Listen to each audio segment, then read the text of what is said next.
Hey guys, Dr. Mike here. We all know that feeling, that ache in your knee when you stand up, the stiffness in your fingers in the morning. Joint pain is incredibly common and it can really impact your quality of life. While there are medications and therapies that can help, what you eat plays a huge role too. We often focus on foods that fight inflammation, but today we're switching it up. We're diving deep into the foods you might want to avoid or limit if you're struggling with joint pain. Remember, I'm not saying these foods are inherently bad, but for some people they might be contributing to inflammation and discomfort. Let's get to it. Okay, before you grab your pitchforks, hear me out. I love broccoli, and it's a nutritional powerhouse. It's packed with vitamins, minerals, and antioxidants. There's even promising research from the Mayo Clinic suggesting that broccoli and its cruciferous cousins like cauliflower might help protect against arthritis development. So why am I mentioning it in a video about foods to avoid for joint pain? Well, for some people, compounds in broccoli called purines can break down into uric acid in the body. Now, in most people, this isn't a problem, but if you're prone to gout, a type of arthritis caused by uric acid buildup, eating large amounts of broccoli might trigger a flare-up. The key here is moderation and listening to your body. If you notice your joints feeling worse after a broccoli binge, it might be worth cutting back and seeing if it makes a difference.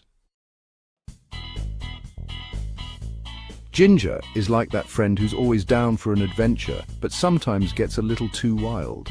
It's been used for centuries in traditional medicine for its incredible anti-inflammatory properties. Studies have shown that ginger can be helpful in reducing pain and stiffness in people with osteoarthritis, and it's even been compared to some over-the-counter pain relievers. However, and this is important, ginger can also thin your blood. Now, for some people, this is a good thing, but if you're on blood thinners already, ginger can amplify their effects, leading to potential complications. Always talk to your doctor before adding ginger to your diet, especially if you're on medication.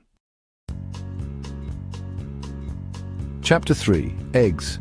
Yolks be warned. Eggs are a breakfast staple, a quick and easy source of protein. But when it comes to joint pain, the story gets a little more complicated. The yolk, in particular, contains a fatty acid called arachidonic acid. Now, our bodies need some arachidonic acid, but too much of it can actually increase inflammation.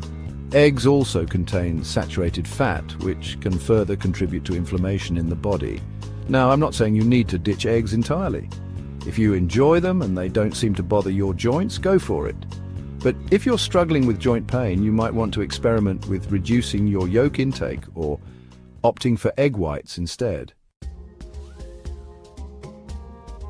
Chapter 4. Refined salt, the silent agitator. Salt gets a bad rap, but it's actually essential for our bodies to function properly.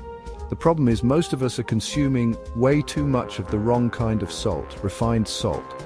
Refined salt, the kind you typically find in those little paper shakers, has been stripped of its naturally occurring minerals and often contains additives to prevent clumping. These additives can actually disrupt your body's fluid balance, leading to water retention and, you guessed it, increased joint pain. Switching to unrefined salts like sea salt or pink Himalayan salt can make a big difference. These salts contain trace minerals that are beneficial for your health and can actually help reduce inflammation. Outro, listen to your body. So there you have it, guys. Remember, everyone is different, and what triggers joint pain in one person might not affect another. The key is to pay attention to your body, identify your own personal trigger foods, and make adjustments as needed. And of course, always consult with your doctor or a registered dietitian before making any major dietary changes, especially if you have underlying health conditions. Stay healthy, and I'll see you in the next video.